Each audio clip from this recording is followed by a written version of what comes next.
ভাবি কেমন আছো? আইয়া পড়লাম বাইরের বাসায় বেড়াইতাম।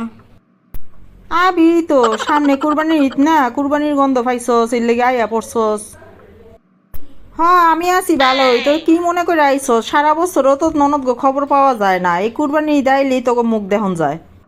কি কও ভাবি, আমি আরো ভাবলাম কুরবানির ঈদের দিন গরু মরু নিয়ে তুমি কষ্ট করবা, এই কষ্ট মনে করেই তো আইলাম।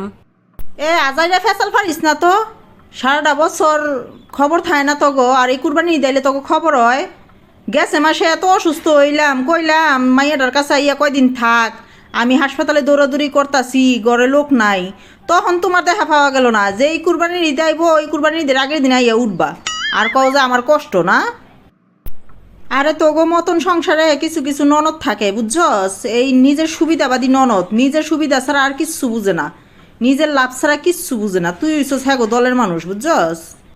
মাংস টাংস নিয়ে যাবি, খাইয়া যাবি, তারপরে এই এক বছরে কুরবানির ঈদ হওয়ার আগ পর্যন্ত তো আর চেহারা দেওয়া যাইব না, মুখও দেখা যাইব না। তোরা হইছস সেই পদের মানুষ, আবার আইস ভাবি গো কষ্ট দূর করতে না।